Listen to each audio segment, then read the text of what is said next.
હું છું કિરણ કુમાર દેવુભાઈ ભરસટ, એચ.ટાટ હેડ ટીચર, ખરેડી પ્રાથમિક શાળા, તાલુકો કપરાડા, જિલ્લો વલસાડ.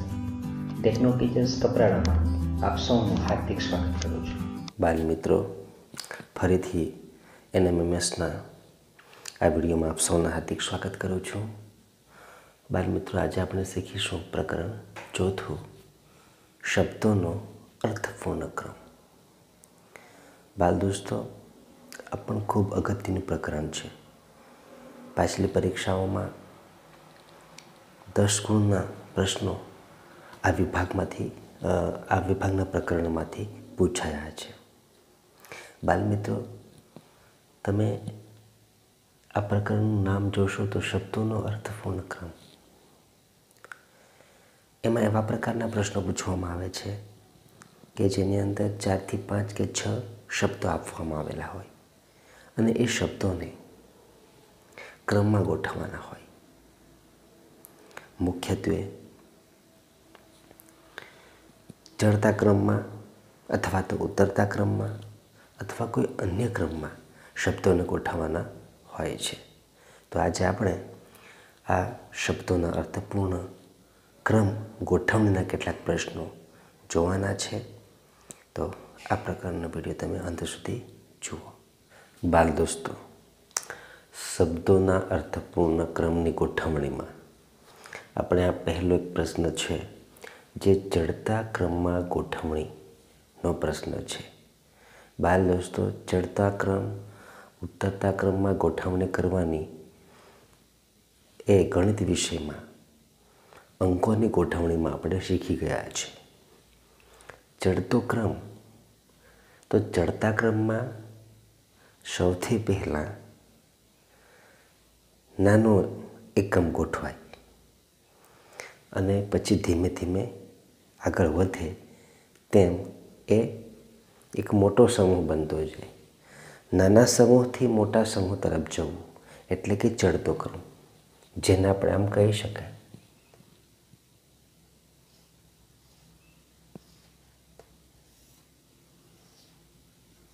બરાબર?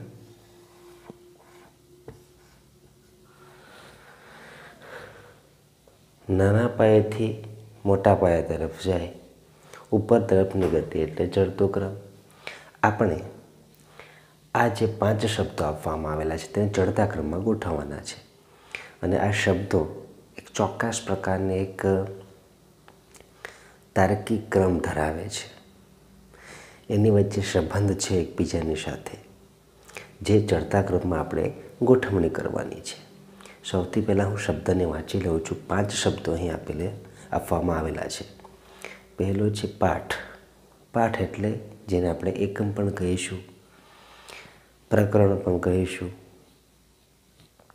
જે કેટલાક ફકરાઓનો બનેલો હોય, 1, 2, 5, 10 પાનાનો હોઈ શકે. જે કોઈક મોટા પુસ્તકનો ભાગ, જેમ કે ઉદાહરણ તરીકે ગુજરાતીનો વિષય છે, જેમાં કોઈ એક પુસ્તક હોય ગુજરાતીનું, તો એ ગુજરાતીના પુસ્તકમાં 8 કે 10, 15, 20 પ્રકરણ પાઠ હોઈ શકે. શબ્દ એટલે કેટલાક અક્ષરોના સમૂહથી બનેલો એક ચોક્કસ અર્થ બતાવે તેવા પ્રકારનો શબ્દ. વાક્ય, એક કરતાં વધારે વાક્યો ભેગા થાય અને એમાં ચોક્કસ અર્થ નીકળે તો એ વાક્ય. જેમ કે મારું નામ કિરણ કુમાર છે, એક વાક્ય છે. ચોથું, પુસ્તક. બાલ મિત્રો, પુસ્તક કે જેની અંદર ઘણા બધા પ્રકરણો હોય તો એને આપણે પુસ્તક કહી શકીએ. 5, ફકરો. ફકરો એ કેટલીક લીટીઓનો સમૂહ છે. સૌથી પહેલાં તમને હું આ 5 શબ્દો એક સંદર્ભની મદદથી સમજાવીશ. કોઈ એક પાઠ્યપુસ્તક છે ધોરણ 8નું ગુજરાતી. તો ધોરણ 8ના ગુજરાતીમાં કદાચ 8, 9 કે 10 પાઠ હશે, પ્રકરણ હશે. તો અહીં પુસ્તક એ સૌથી મોટું એકમ બન્યું. એની અંદર પાઠ આપેલા હશે. પાઠની અંદર દરેક કોઈ એક પાઠ કદાચ 5, 10, 15, 20 ફકરાથી બનેલો હશે. ફકરો કોને કહેવાય એ તમને ખબર હશે જ, તમે મોટા છો. અને એ ફકરામાં ઘણા બધા વાક્યો હોય, તો એ ફકરા પછી એક નાના પાયે એનાથી પણ નીચે આવે વાક્ય, અને વાક્યોની અંદર શબ્દો આવેલા હોય. બરાબર. આ મેં ઉતરતો ક્રમ તમને બતાવ્યો. એને આપણે ચડતા ક્રમમાં ગોઠવવાનું છે. એટલે સૌથી પહેલાં નાનો એકમ આવશે. તો આમાં સૌથી નાનો એકમ કયો કહેવાય? તો કહેવાશે શબ્દ. બરાબર છે. તો અહીં ક્રમ આવશે. સૌથી પહેલાં ગોઠવાશે કોણ? 2 નંબરનો વિકલ્પ શબ્દ. શબ્દ પછી એનાથી મોટું કોણ? બીજા નંબરે. તો કે ભાઈ આવશે વાક્ય. વાક્યથી મોટું કોણ?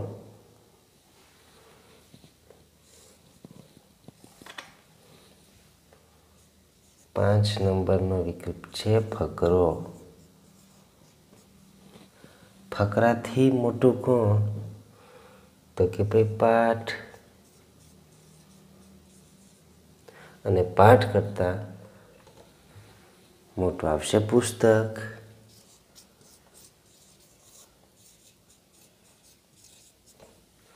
બરાબર છે. તો અહીં કહીશું કે શબ્દ સૌથી નાનો છે, પછી ઘણા શબ્દો ભેગા થાય તો થાય ભાઈ વાક્ય. વાક્ય ઘણા ભેગા થાય તો બને ફકરો.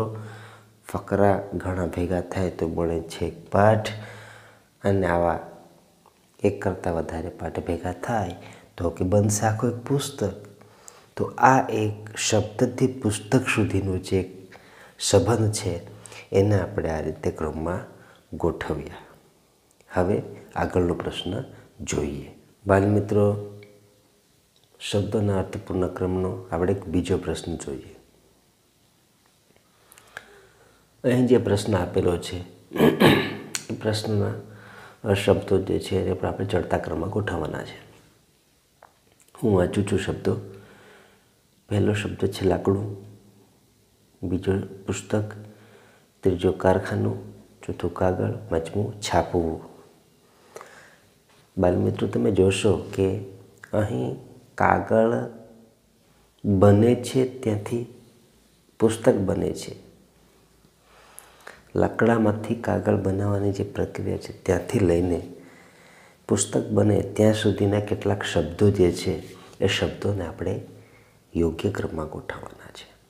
તો ચડતા ક્રમમાં સૌથી પાયાનું જે શબ્દ છે, આ કાગળની જે આખી પ્રક્રિયા છે એમાં સૌથી પાયામાં આ 5માંથી કોણ છે તેને મૂકવાનું છે. તો સ્વાભાવિક રીતે જ આપણે જોઈ શકીશું કે સૌથી પહેલાં આવશે લાકડું. બરાબર. કાગળ બનાવવા માટેનો એક કાચો માલ. તો અહીં આપણે 1 નંબરનું જે છે લાકડું સૌથી પહેલાં મૂકીશું. આ થઈ ગયું. પછી શું આવશે? એ જશે ક્યાં? કારખાનામાં.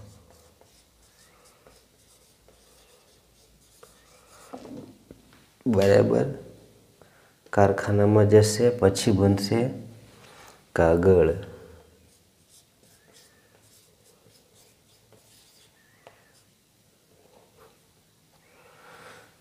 કાગળ બન્યા પછી છાપવું, એના પછી થશે છાપકામ.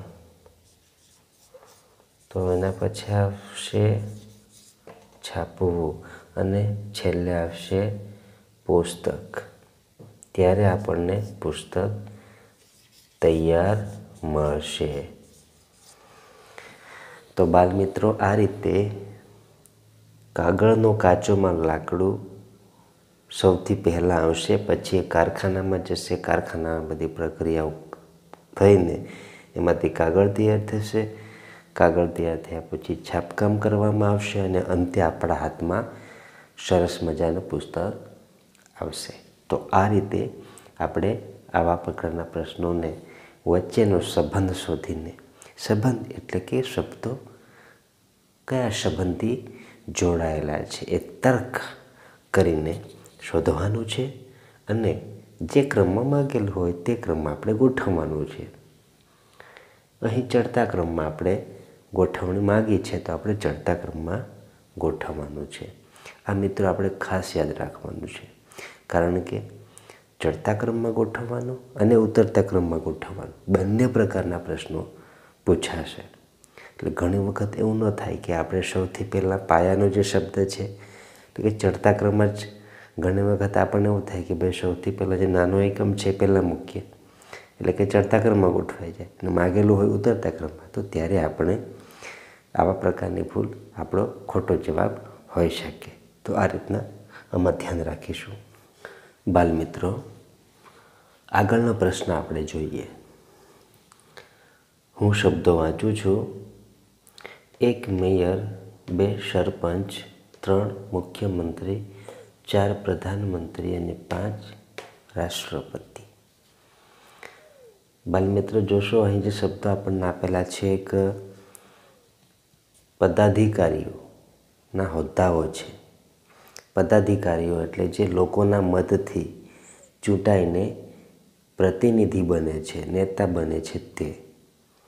અધિકારી એટલે અધિકારી અને પદાધિકારી આ બંને શબ્દો અલગ છે. અધિકારી એ સરકારની એક ચોક્કસ પ્રકારની પરીક્ષાની પ્રક્રિયામાંથી પસાર થાય અને સરકારના વહીવટમાં મદદ કરે એ અધિકારી કહેવાય. જ્યારે પદાધિકારી એટલે જે ચૂંટણી લડીને લોકો એમને મત આપીને આગળ મોકલે અને દેશનો વહીવટમાં મદદ કરે તો એ પદાધિકારી. તો આ જે 5 હોદ્દાઓ છે પદાધિકારીના છે. બાલમિત્રો, આપણને કેટલુંક પાયાનું જ્ઞાનની જરૂર પડશે. જો તમને ખ્યાલ ન હોય કે આ પદ છે, આ પદમાં સૌથી નાનું અને સૌથી મોટું કોણ છે એ ખ્યાલ ન હોય તો આપણને આવા પ્રકારના પ્રશ્નો ઉકેલી નહીં શકાશે. એટલા માટે આવું જે બેઝિક જ્ઞાન, જે પાયાનું જ્ઞાન છે એ તમને ખબર હોવી જોઈએ. તમે ધોરણ 8ના બાળકો છે એટલે આ બધી જ બાબતો તમે શીખી ચૂકેલા છે. અહીં આપણે હવે ક્રમમાં ગોઠવીએ. શબ્દને પહેલાં સમજી લઈએ અને પછી આપણે ક્રમમાં ગોઠવીએ. પહેલો શબ્દ છે મેયર. મેયર કોને કહેવાય? જે મહાનગરપાલિકા હોય. મહાનગરપાલિકા એટલે મોટું શહેર. એ મહાનગરપાલિકાના વડાને મેયર કહેવામાં આવે છે. બીજા નંબરે છે સરપંચ. સરપંચ કોને કહેવાય? તો કે ભાઈ કામનો વડો.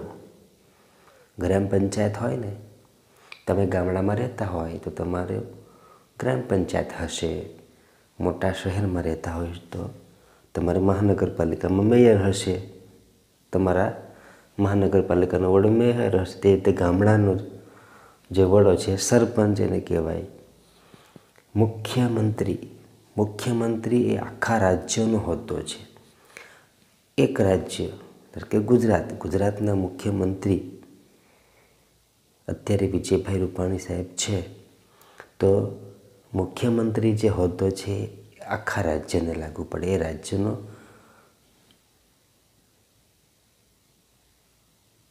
મંત્રીઓમાં મુખ્ય કહેવાય. બરાબર છે? મુખ્યમંત્રી એટલે તમામ જે મંત્રીઓ હોય એમાં સૌથી ઊંચું પદ. 5 નંબર છે પ્રધાનમંત્રી. મુખ્યમંત્રી અને પ્રધાનમંત્રી આ બંને સરખા જ શબ્દો છે. મુખ્ય અને પ્રધાન એટલે બંનેનો શબ્દનો અર્થ સરખો જ થાય, પણ પ્રધાનમંત્રી શબ્દ જે છે એ આખા રાષ્ટ્ર માટે લાગુ પડે. રાષ્ટ્રના મંત્રીઓનો વડો. જે શાસક પક્ષ હોય એમાં જે મંત્રીઓ હોય એમાં સૌથી ઊંચું સ્થાન હોય પ્રધાનમંત્રીનું. અને છેલ્લો શબ્દ છે રાષ્ટ્રપતિ.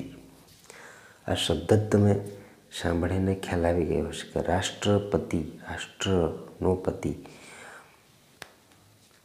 તો આ રાષ્ટ્રપતિનું સ્થાન એ આપણા દેશમાં સૌથી ઊંચું છે.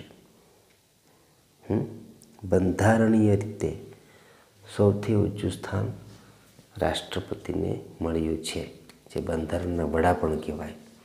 અને આપણા દેશનું સમગ્ર સંચાલન જે થાય તે એમના અધીન જ થાય. એટલે તમે શબ્દ સમજી ગયા હશો, 5 હવે આપણે એને ક્રમમાં ગોઠવીએ. ચડતા ક્રમમાં ગોઠવવાનું છે. તો સૌથી પહેલાં કયો શબ્દ આવશે? નાનું એકમ કયું છે? વહીવટદારનું, પદાધિકારીનું. તો કે ભાઈ સરપંચનું. એનું ગામડું લાગે છે. તો સૌથી પહેલાં શું આવશે? તો કે ભાઈ 2 નંબરનો જે શબ્દ છે સરપંચ.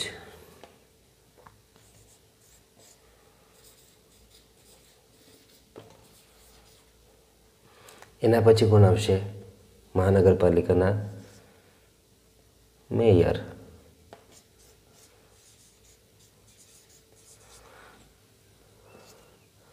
ત્રીજા ક્રમે આવશે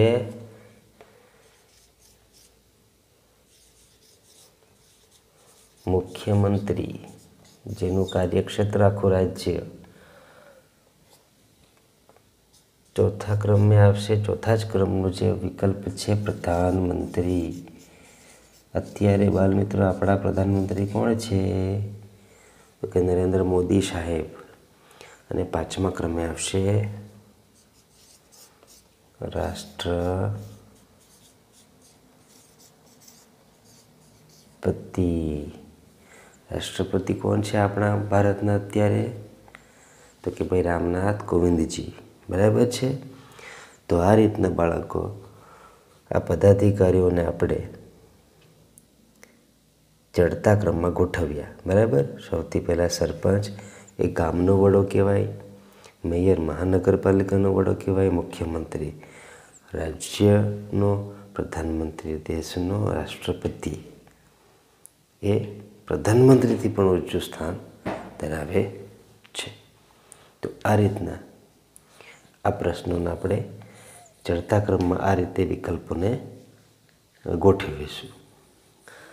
બાલમિત્રો, આપણે ચડતા ક્રમમાં ગોઠવણી કરતાં શીખ્યા. હવે ઉતરતા ક્રમમાં શબ્દોને ગોઠવતા શીખીશું.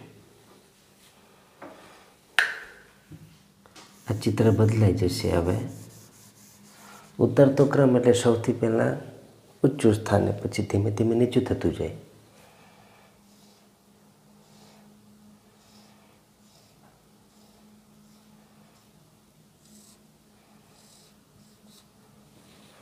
બરાબર છે. આ રીતના ક્રમમાં ગોઠવાશે. અહીં શબ્દો જે આપેલા છે વાંચી લઈએ. એક વૃદ્ધ, બીજો શબ્દ છે બાળક, ત્રીજો શબ્દ છે કુમાર, ચોથો છે યુવાન, 5મો છે શિશુ. બાલમિત્રો, અહીં મનુષ્ય, માનવના ઉંમરના આધારે એને જે અલગ અલગ પ્રકારો છે, અવસ્થાઓ છે, બરાબર, માનવ અવસ્થા એને કહેવામાં આવે. એ માનવ અવસ્થાઓને લગતા શબ્દો આપવામાં આવેલા છે. તેને હવે આપણે ઉતરતા ક્રમમાં ગોઠવીશું. ઉતરતા ક્રમમાં ગોઠવીશું એટલે સૌથી પહેલાં કેવા આવશે? સૌથી વધારે ઉંમરનો હોય એ, અને સૌથી છેલ્લે આવશે સૌથી નાની ઉંમરનો. એટલે કે મોટી ઉંમરથી નાની ઉંમર સુધીનાને ક્રમમાં ગોઠવવાના છે. તો આપણે ગોઠવીએ. વૃદ્ધ. વૃદ્ધ એટલે મનુષ્યની છેલ્લી અવસ્થા. એનું ઘડપણ આવી જાય, ડોશો થઈ જાય, સાદી ભાષામાં કહીએ તો. બાળક. સામાન્ય રીતે નાની ઉંમરના આપણે હોય એને બાળક કહીએ, પણ બાળક પણ શબ્દ વાપરીશું આપણે અહીં એના પ્રકારના સંદર્ભમાં 3 વર્ષથી 12 વર્ષ સુધીના વચ્ચેનું. બરાબર. કુમાર. ઉંમરમાં આમ તેમ હોઈ શકે, પણ આ તમને સમજાવવા માટે. કુમાર. કુમાર તો કુમાર કોને કહીશું? એ 12 વર્ષથી લઈને 18 વર્ષ સુધી એ નથી બાળક પણ નથી યુવાન પણ, એની વચ્ચેની અવસ્થા છે કુમારની. પછી યુવાન. 18 વર્ષ પછીની જે અવસ્થા છે એ એ યુવાનીની અવસ્થા. તો યુવાન એને કહીશું આપણે એને શિશુ. શિશુ એટલે કે નાનું બાળક, બરાબર, ખૂબ નાનું, આના કરતાં પણ નાનું, એકદમ નાની શરૂઆતની અવસ્થા એ શિશુ. તો હવે આપણે ગોઠવીએ. શબ્દ આપણે સમજી ગયા છે. સૌથી પહેલાં ગોઠવવાનો છે સૌથી વધારે ઉંમરવાળો. તો કયો આવશે? વૃદ્ધ આવશે.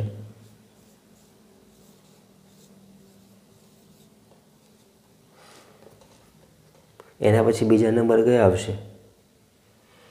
આ બાળકને 3 થી 12 વર્ષમાં ગોઠવ્યું, કુમારને 12 થી 18 વર્ષમાં ગોઠવ્યું, યુવાનને 18 વર્ષથી ઉપર ગોઠવ્યું, શિશુને 3 વર્ષથી નાની અવસ્થામાં ગોઠવ્યું. તો હવે પછી કયો આવશે? યુવાન. યુવાન પછી ઉતરતા ક્રમમાં કુમાર. કુમાર પછી ઉતરતા ક્રમમાં આવશે બાળક. બાળક કરતાં ઓછા ઉંમરની અવસ્થા તો કે ભાઈ આવશે શિશુ.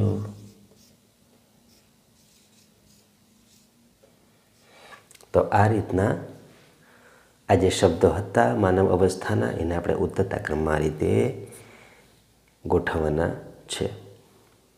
બાલમિત્રો, બીજો પ્રશ્ન લીધો છે આપણે, એને પણ ઉતરતા ક્રમમાં આપણે ગોઠવવાનું છે.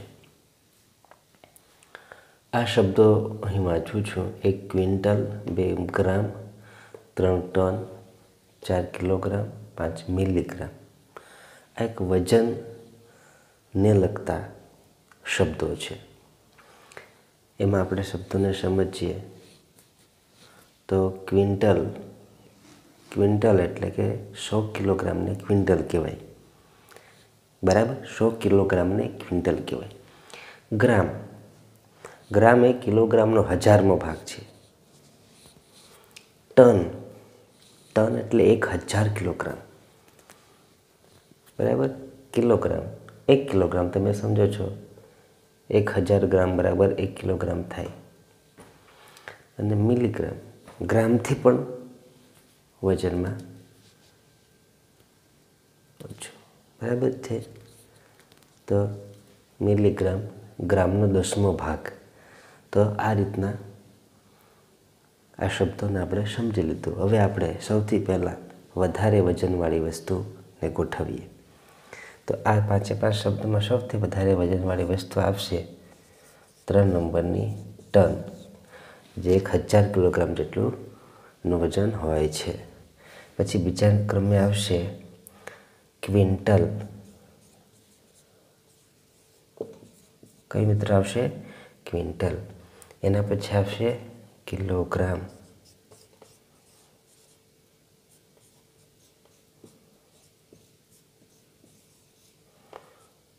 અને એના પછી આવશે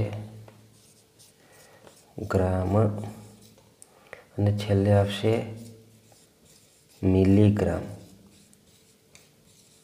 તો આ રીતે અહીં વજનની રીતે ઉતરતા ક્રમમાં આપણે ગોઠવણી કરી. એને ચડતા ક્રમમાં ગોઠવવું હોય તો પણ આપણે નીચેથી ઉપર સુધી ગોઠવી શકીએ. બાલમિત્રો, હવે આપણે આ જે પ્રશ્ન છે એમાં ચડતો ક્રમ અને ઉતરતો ક્રમ બંનેમાં ગોઠવી જોવાનું છે.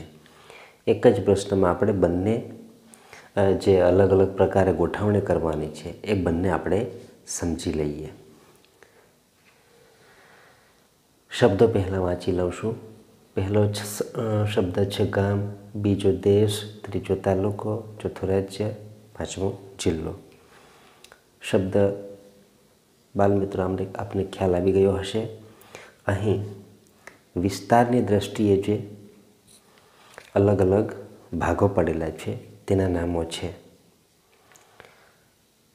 ગામ, સામાન્ય રીતે ગામ એટલે જ્યાં થોડા સમૂહમાં લોકો રહેતા હોય.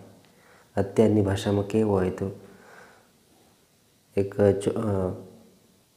થોડા સમૂહથી એક ફળિયું બને, સોસાયટી બને, ને એવા 4-5 કે એવી સોસાયટીઓ ફળિયાઓ ભેગા થાય તો એક ગામનું નિર્માણ થાય. બરાબર છે. તો ગામ પછી છે દેશ. દેશ મિત્રો આપણો ભારત એ દેશ કહેવાય. એટલે દેશ તો આમ વિસ્તારની દૃષ્ટિએ જોવા જઈએ તો દેશ એ મોટો સમૂહ કહેવાય. તાલુકો કેટલાક ગામડાઓ ભેગા થાય ત્યારે તાલુકાનું નિર્માણ થાય. 4 તો કે રાજ્ય. રાજ્ય કેવી રીતે બનશે? તો કે જિલ્લાઓ ભેગા થઈને બનશે. બરાબર છે. અને જિલ્લો, તો જિલ્લો કેવી રીતે બનશે? તો કે જિલ્લો બનશે તાલુકાઓ ભેગા થઈને. બરાબર છે. હવે હું તમને આને સળંગ રીતે સમજાવું. સૌથી નાના પાયે આવશે ગામડું, ગામ, ગામના સમૂહથી બને તાલુકો, તાલુકાના સમૂહથી બને જિલ્લો, જિલ્લાના સમૂહથી બને રાજ્ય, અને રાજ્યો ભેગા થાય ત્યારે બને દેશ.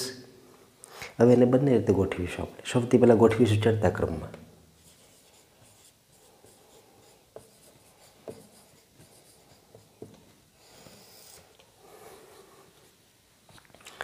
ચડતો ક્રમ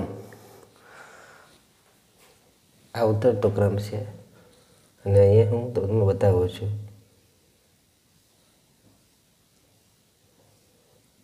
આ કયો ક્રમ છે? ચડતો.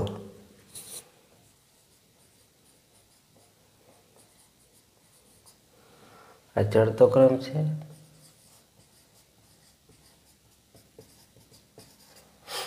ઉતરતો ક્રમ છે. ચડતા ક્રમમાં એટલે સૌથી પહેલાં નાનું આવશે તો કે પહેલાં આવશે ગામ, બીજા નંબર પર આવશે તાલુકો,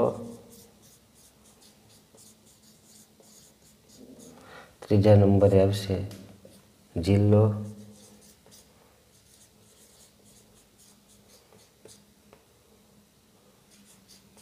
પછી આવશે રાજ્ય અને છેલ્લે આવશે દેશ. બરાબર મિત્રો. તો ચડતા ક્રમમાં આપણે ગોઠવણી કરી દીધી. હવે આપણે ગોઠવણી કરીએ.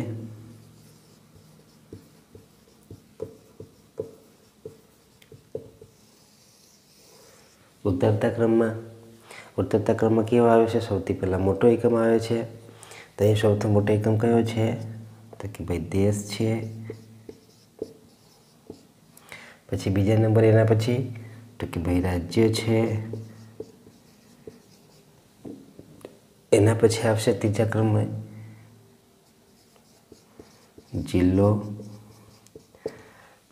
જિલ્લા પછી નાનો આવશે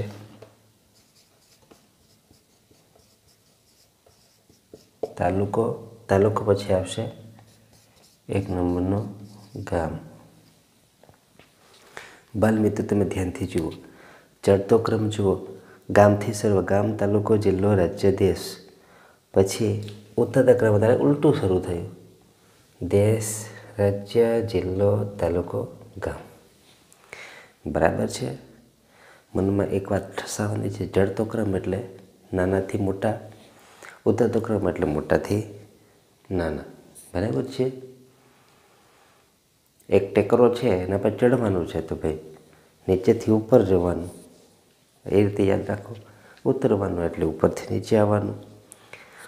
બાલ મિત્રો આવા જ પ્રશ્નમાં થોડાક અલગ રીતે પણ પ્રશ્ન પૂછાય છે. ધારો કે હું એવો પ્રશ્ન પૂછું તમને કે જે આ 5 શબ્દો આપેલા છે તેને ચડતા ક્રમમાં ગોઠવો કે ઉતરતા ક્રમમાં ગોઠવો, અને આ રીતે ગોઠવતા બીજા ક્રમે કયો શબ્દ આવશે? આવા પ્રશ્ન પૂછાય. આ જ પ્રશ્નમાં એમ કે ચડતા આ શબ્દોને ચડતા ક્રમમાં ગોઠવતા બીજા ક્રમે કયો શબ્દ આવશે? તો કે આ જે 5 શબ્દોને ચડતા ક્રમમાં ગોઠવ્યા તો બીજા ક્રમે કયો આવ્યો? તાલુકો આવ્યો. આવો પ્રશ્ન પણ પૂછી શકાય. આ 5 શબ્દોને ઉતરતા ક્રમમાં ગોઠવો તો ચોથા ક્રમે કયો શબ્દ આવશે? તો આ શબ્દોને આપણે ઉતરતા ક્રમમાં ગોઠવવા પડે. પછી ચોથો શબ્દ કયો તો કે ભાઈ તાલુકો. તો આ રીતના પણ આવા પ્રકારના શબ્દોના અર્થપૂર્ણ ક્રમ ગોઠવણીમાં પ્રશ્નો પૂછાઈ શકે છે. વિડીયો જોવા બદલ આપ સૌનો ખૂબ ખૂબ આભાર.